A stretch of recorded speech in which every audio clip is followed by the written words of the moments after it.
Aí, meus amigos e minhas amigas, é hoje, 23 de março de 2025, aqui na nossa região, embora não estejamos mais no verão, muito quente.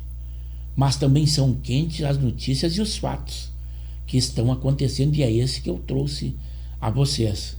Espero que vocês, além de assistirem na íntegra, que se inscrevam no canal e Pepe Severo no YouTube. Não pedimos Pix. O nosso interesse é tão somente de que vocês estejam bem informados. Dentre as notícias é agora aquela nova estratégia do governo federal, do presidente Lula, que diz que vai combater a República dos Ladrões. Quanto às vacinas, você pensou que essa polêmica estava terminada? Que nada. Você ainda poderá ser multado e, segundo a Justiça, a obrigatoriedade ainda persiste. Aquela condenação do Supremo a 14 anos do ministro Alexandre de Moraes e acompanhado pelo Supremo da Débora dos Santos a 14 anos de prisão e mais multa ainda está causando uma grande repercussão, inclusive a juristas. Mas o Exército Brasileiro, com a nova estratégia, agora pensa em adquirir drones de guerra. Não sei que guerra nós estamos combatendo, mas o pedido está aí. Em primeiro lugar, eu passo a vocês então essa fala do presidente Lula de combater a República dos Ladrões.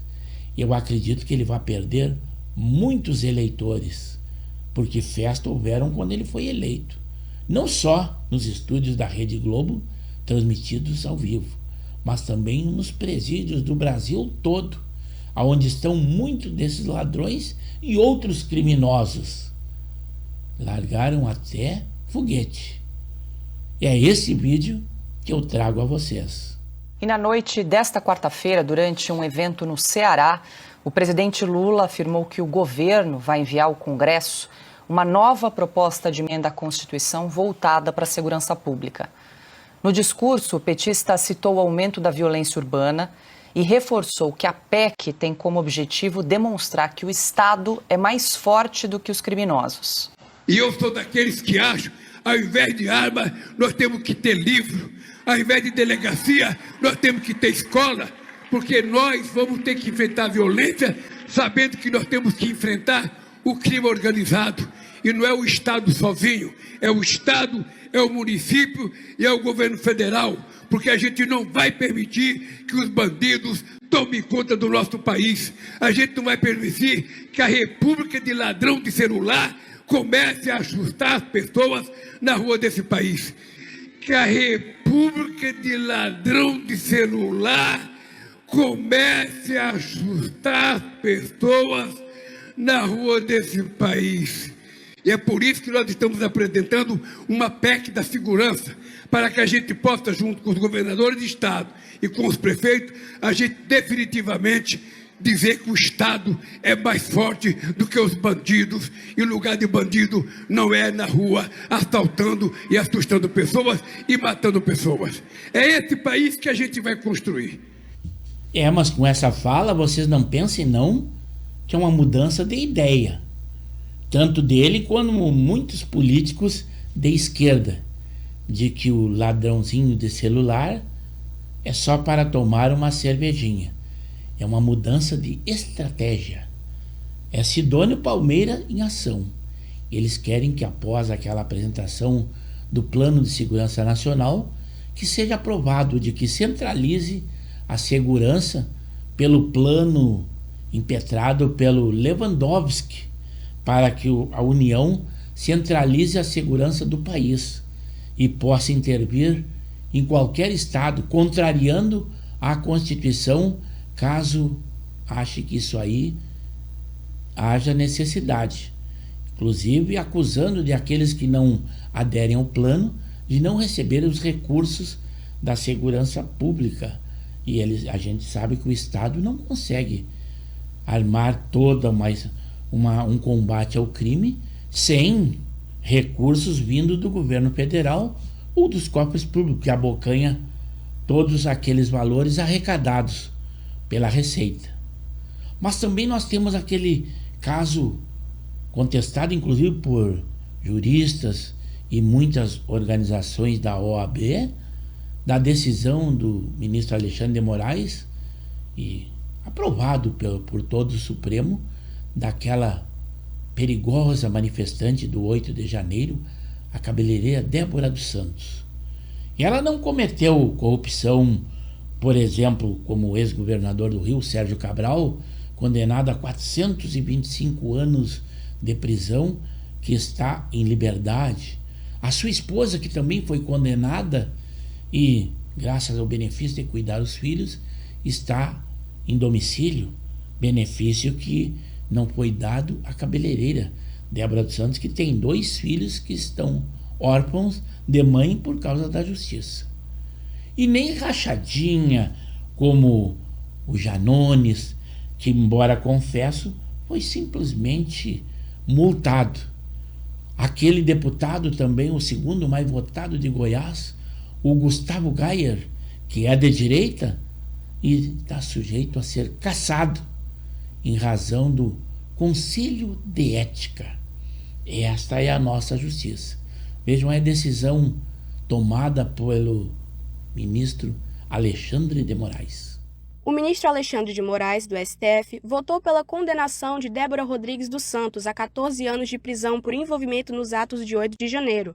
Ela foi acusada de pichar a frase, abre aspas, perdeu mané, fecha aspas, na estátua à Justiça, localizada em frente ao Supremo. Além da pena de prisão, Débora deverá pagar uma multa de aproximadamente R$50 mil e, em conjunto com outros condenados, indenizar o Estado em R$30 milhões por danos morais coletivos.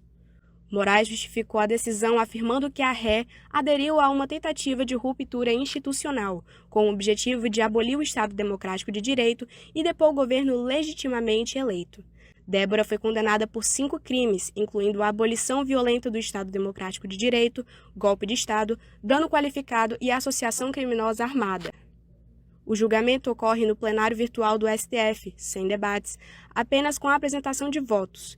Os ministros têm até a próxima sexta-feira para decidir se a ré será condenada ou absolvida.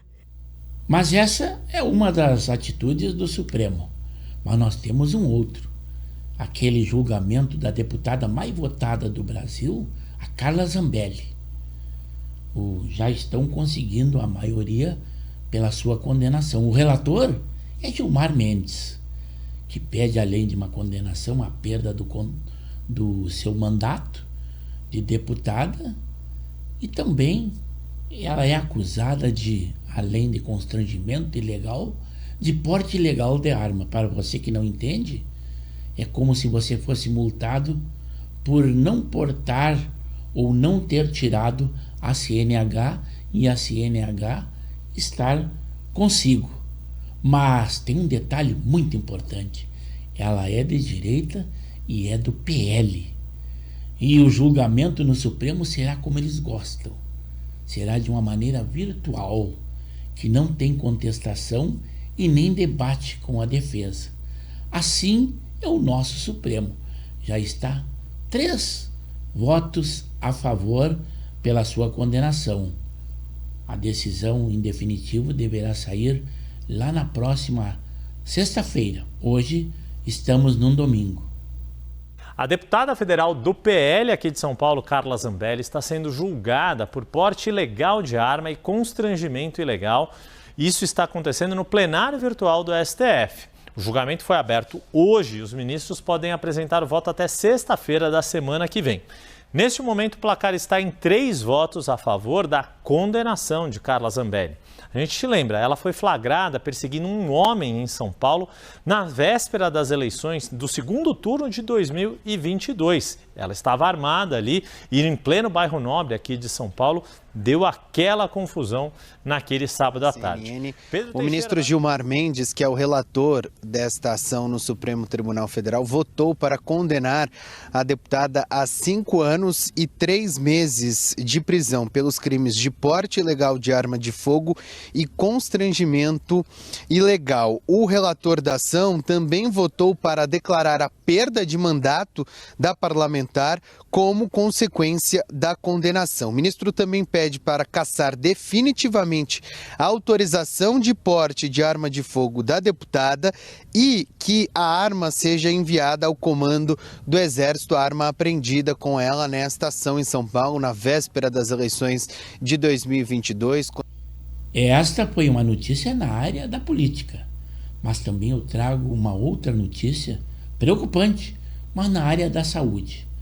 A decisão de uma juíza de que você pensou que estava livre, você pai, de que se decidisse não vacinar o seu filho, tudo bem, não. Você está propenso a ser multado. Foi uma decisão de uma juíza que inclusive se tem por tão entendida que contestou até atestado médico. Assim é a decisão da nossa justiça. Mas vejam aí o que poderá se transformar numa jurisprudência esta decisão.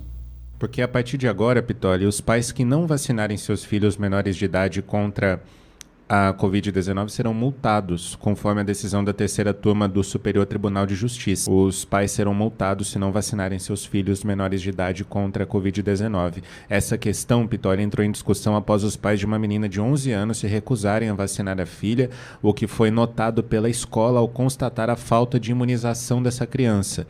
Em sua defesa, os pais argumentaram que não poderiam ser punidos porque o Plano Nacional de Imunização não prevê a obrigatoriedade para o imunizante. A família da jovem apresentou um certificado médico que contraindica a vacinação contra a Covid-19 após ser notificada pelo Ministério Público do Paraná. Os responsáveis, Pitoli, foram multados e precisam pagar uma multa de aproximadamente R$4.000. Os responsáveis, Pitoli, foram multados e precisam pagar uma multa de aproximadamente R$4.000. Para a ministra relatora desse caso, a Nancy Adrighi, a autonomia dos pais não pode ser considerada absoluta. Caso a Nancy Adrighi, a autonomia dos pais não pode ser considerada absoluta. E em casos de recusa à vacinação pode ser caracterizada como negligência parental, passível de sanção pelo Estado, exceto em situações que envolvam vulnerabilidades físicas ou psiquiátricas. Mas isso são notícias da política, da justiça, da saúde. Mas nós temos agora também um plano das Forças Armadas de adquirir drones de combate, mesmo que o seu orçamento tenha sido cortado em muito pelo governo atual.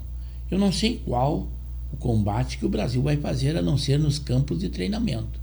Por enquanto, nós estamos tendo algumas ameaças da Venezuela com o amigo, ou se ainda é amigo, o Maduro do presidente Lula.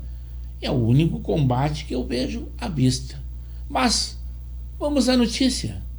O Exército Brasileiro abriu uma consulta pública para comprar drones de guerra. Esses equipamentos já têm sido usados por outros países para lançar foguetes e mísseis contra inimigos no campo de batalha. Do alto à procura por alvos, tanques identificados, míssil disparado, destruição total confirmada por outros ângulos. O estrago nas forças inimigas não foi feito por um caça de milhões de dólares, e sim por um drone, que custa menos de R$600, carregando um explosivo adaptado. Como é controlado remotamente, os soldados não correm riscos, ao contrário dos pilotos de aviões, que seguem para o fronte do campo de batalha e precisam também de um extenso e caro treinamento. Especialistas apontam que os drones marcam uma nova era de guerra, sejam pequenos, como muitos usados pela Ucrânia e Rússia, ou grandes, bem mais sofisticados, em operação nos Estados Unidos para controle da fronteira e missões no exterior. O Exército abriu consulta pública para comprar equipamentos no mercado nacional ou internacional. Eles devem ter capacidade ofensiva, disparar míssil ou foguete guiado por laser. Esse vídeo que vocês devem ter assistido na íntegra tem argumento bastante para que você opine. E não esqueçam, é no canal do YouTube de Pepe Severo. Além da sua opinião, que é muito importante, eu peço que você, se for o caso, se inscreva no canal, pois nós temos edições diárias e os mais variados assuntos.